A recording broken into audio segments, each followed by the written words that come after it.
Assalamualaikum warahmatullahi wabarakatuh. Apa kabar teman-teman? Semoga selalu sehat, selalu mendapatkan ridho dan rahmat dari Allah Subhanahu wa taala.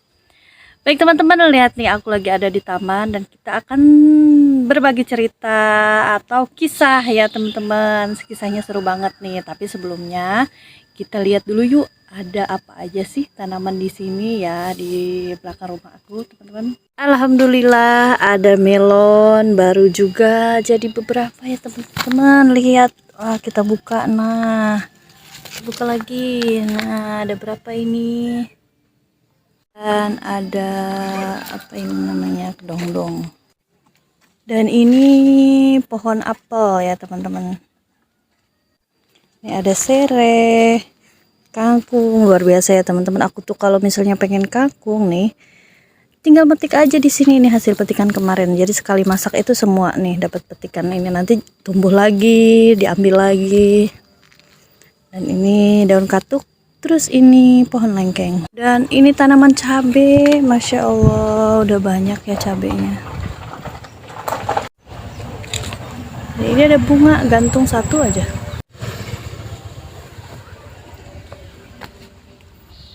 Jadi posisinya aku ini di depan pinggir jalan, aku ambil ruko, dan ke belakang sana itu perumahan ke sana. Kalau ini penampungan airnya ceritanya teman-teman. Dan aku posisinya di sini. Wah, ada di atas. Dan kalau misalnya lihat dari sini tuh bagus banget, apalagi kalau misalnya malam.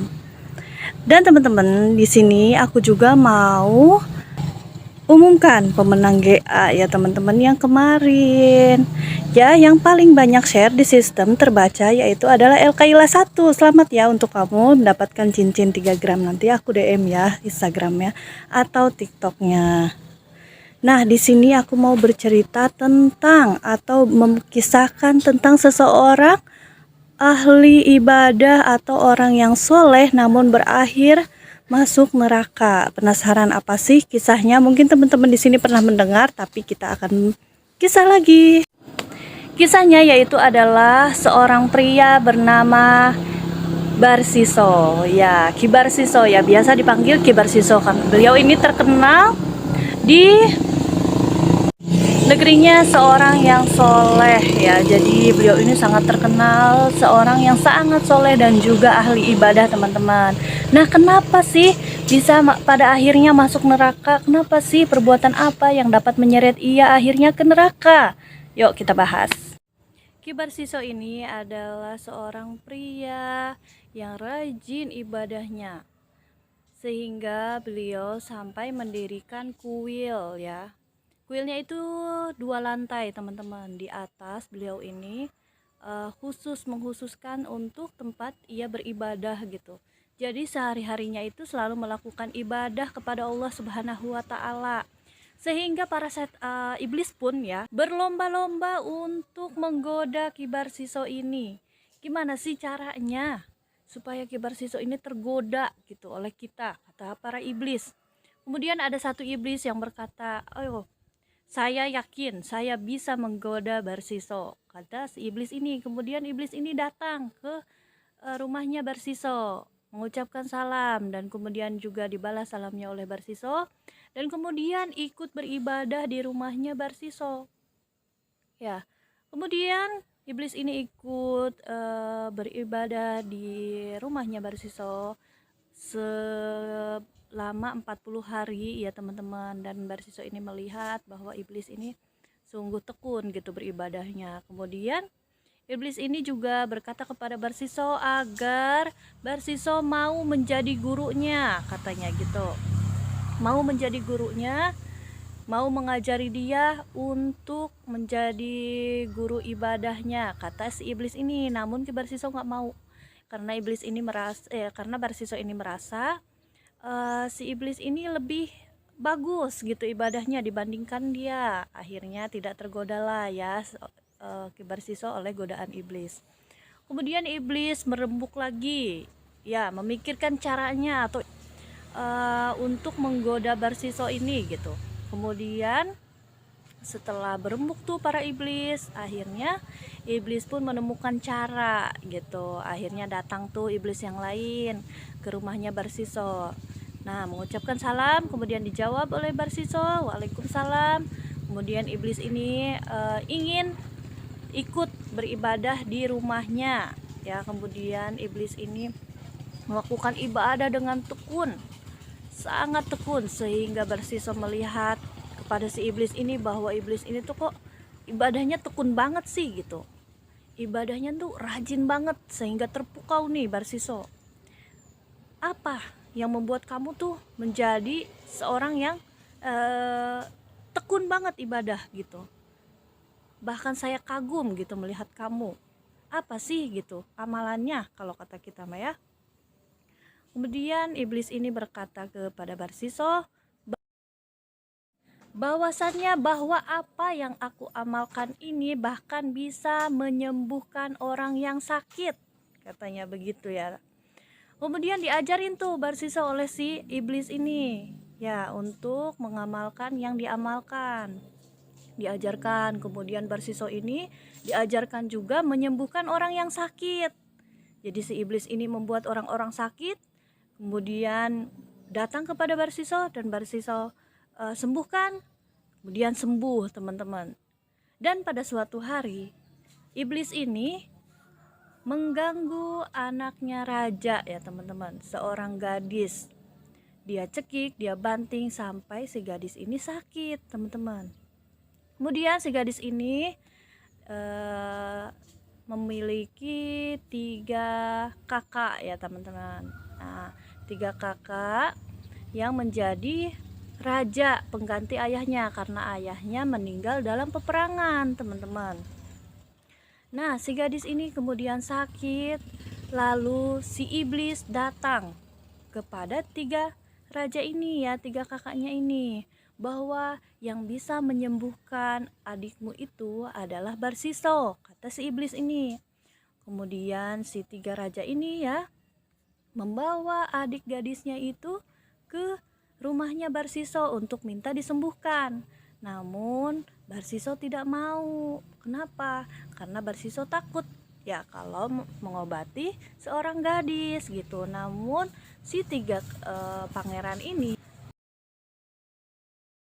memohon dan terus meminta kepada Barsiso agar mau mengobati adiknya, sang adiknya, karena 3 pangeran ini akan berangkat pergi perang teman-teman. Kalau zaman dulu itu kan selalu berperang ya, memperebutkan tahta dan kerajaan. Kemudian pada akhirnya Barsiso ini mau dititipin ya. Dan kenapa kakak yang 3 ini mau nitipin ke Barsiso? Karena Barsiso itu adalah orang yang soleh, terkenal sekali di negaranya orang yang soleh, sehingga mau atau percaya ya kepada Barsiso menitipkan adik gadisnya itu. Kemudian tinggallah adik gadisnya itu di lantai yang pertama ya teman-teman, karena Barsiso tinggal di lantai yang kedua. Nah, setelah itu adik gadisnya ini tinggal di lantai yang pertama, dan 3 raja ini memberikan uang kepada Barsiso untuk membelikan makan untuk adiknya. Nah, setiap hari Barsiso membelikan makan untuk diberikan kepada adik raja ini ya. Kemudian setiap hari Barsiso itu menyimpan makanannya hanya menggantung di pintu gitu, nggak masuk. Setiap hari menggantungkan di pintu. Kemudian iblis berkata kepada Barsiso, "Tidak eloklah kamu hanya memberikan makan disimpan di pintu saja. Setidaknya kamu mengucapkan salam." Kemudian ia menjawab salamnya, kata si iblis. Nah, lalu kemudian Barsiso ini mengikuti saran dari iblis ya. Jadi ketika dia membawa makanan ke gadis itu, mengucapkan salam dan mengetuk pintu sampai si gadis itu menjawab salamnya ke Barsiso. Dan Barsiso mendengar suara si gadis itu. Dan kemudian setelah itu hari berhari terus seperti itu. Kemudian iblis lagi mengatakan kepada Barsiso, "Tidak elok kalau hanya mengatakan salam kemudian kamu langsung pergi gitu. Cobalah kamu sekali-kali tengok. Mungkin gadis itu sedang sakit ya, atau mungkin sedang tidak enak badan, atau kamu lihatlah keadaannya, kata si iblis. Kemudian Ki Barsiso mengikuti kata-kata iblis itu, ya teman-teman. Nah, suatu waktu Barsiso mengantarkan makan kepada gadis itu. Kemudian Barsiso mengucapkan salam, dan gadis itu menjawab salamnya dan juga membukakan pintu. Dan pada akhirnya gadis itu meminta Barsiso untuk masuk dan juga ngobrol-ngobrol sebentar. Dan kemudian apalagi yang terjadi, teman-teman? Si iblis mengatakan kepada Barsiso agar Barsiso mengobati sakitnya secara langsung, kata iblis, agar gadis itu segera pulih dan sehat kembali seperti semula, sehingga nanti ketika kakak-kakaknya itu datang, dia dapat dijemput dan juga dibawa pulang oleh kakak-kakaknya. Nah, kemudian Barsiso mengobati gadis itu, dan iblis kemudian menyingkapkan kain yang dipakai oleh gadis itu, sehingga terjadilah Barsiso berzina dengan sang gadis karena tergoda, ya teman-teman. Nauzubillah min dzalik. Sehingga Barsiso yang dikenal ahli ibadah itu melakukan zina karena godaan iblis. Nah, setelah itu terus melakukan setiap hari karena Barsiso sudah terjerumus oleh godaan iblis, ya, terus berzina dengan si gadis itu. Kemudian sang gadis hamil, ya. Sang gadis hamil kemudian berkata kepada Barsiso bahwa aku mengandung. Kemudian Barsiso mengatakan kepada sang gadis, tidak mungkin, jangan sampai terjadi kamu hamil karena berzina denganku. Karena kalau sampai orang-orang tahu aku adalah seorang yang ahli ibadah, tapi aku bisa menghamili orang lain, kata Barsiso. Di mana nanti nama baikku? Gimana nanti kata orang-orang, kata Barsiso. Kemudian si iblis itu berkata kepada Barsiso, Barsiso, bagaimana orang-orang di sini telah mengenalmu seorang ahli ibadah, seorang yang sangat soleh, seorang yang sangat takwa kepada Allah Subhanahu wa Ta'ala. Kalau sampai orang-orang tahu kamu telah menghamili gadis ini, kamu telah berzina, maka namamu akan tercoreng, kata iblis. Kemudian iblis menggoda Barsiso untuk membunuh si gadis ini, ya teman-teman, yang sudah ia hamili. Kemudian dia tergoda oleh iblis, akhirnya dia membunuh si gadis itu dan kemudian menguburnya, ya teman-teman. Setelah itu hari demi hari datanglah sang kakak, ya, 3 orang setelah berperang kemudian menemui Barsiso untuk menanyakan adik kesayangan mereka, ya, apakah sudah sembuh, kemudian akan dijemput pulang. Nah, setelah menemui Barsiso sang kakak, kemudian Barsiso berkata kepada kakak-kakaknya bahwa gadisnya itu kabur, adiknya itu kabur karena mungkin tidak betah di sini. Saya tidak tahu, kata Barsiso. Akhirnya kakak-kakaknya itu mencari sampai ke pelosok-pelosok, ya teman-teman, tapi tidak pernah ketemu. Akhirnya sang iblis masuk ke dalam mimpi ketiga kakaknya itu, ya. Kakak yang pertama memimpikan bahwa si gadis itu dibunuh oleh Barsiso. Kemudian dia tidak bercerita karena dia belum yakin, karena tidak mungkin Barsiso itu adalah orang yang soleh, tidak mungkin menghamili sang gadis kemudian juga membunuhnya, tidak mungkin gitu.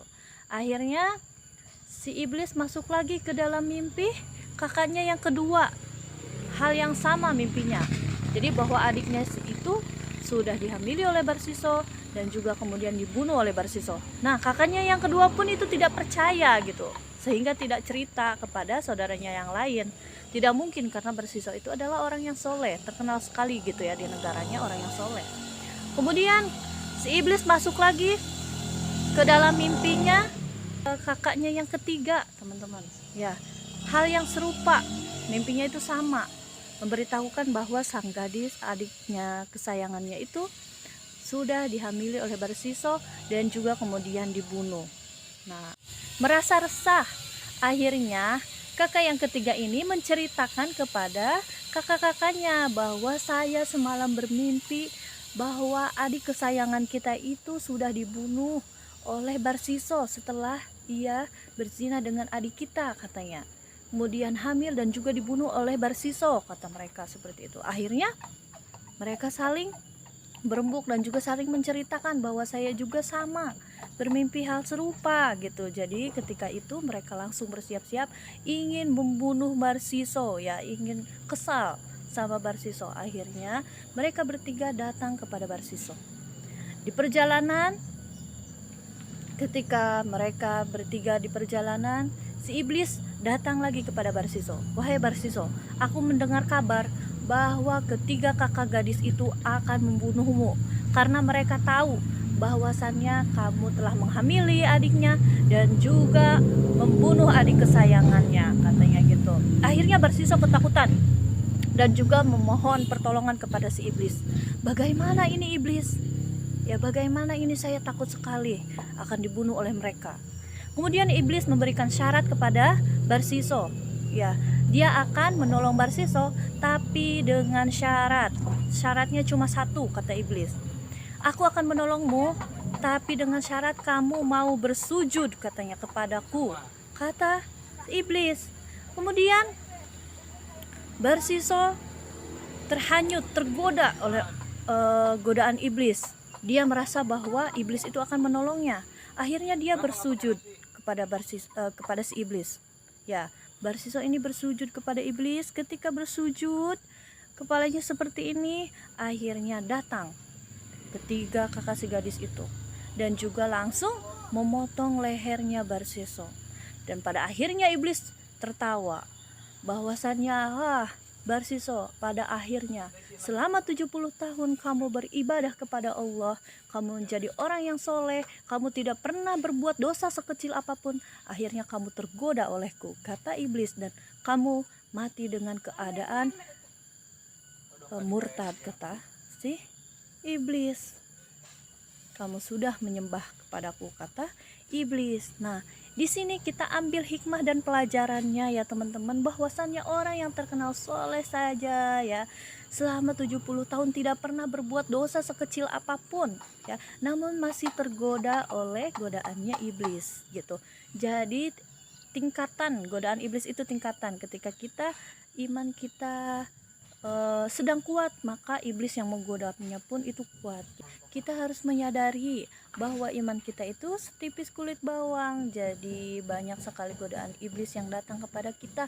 Perbanyaklah istighfar dan juga memohon perlindungan serta rahmat dari Allah Subhanahu wa Ta'ala, karena sejatinya kita masuk surga atau neraka, ya, sejatinya kita masuk surga itu semua karena rahmat Allah Subhanahu wa Ta'ala, karena kasih sayangnya Allah.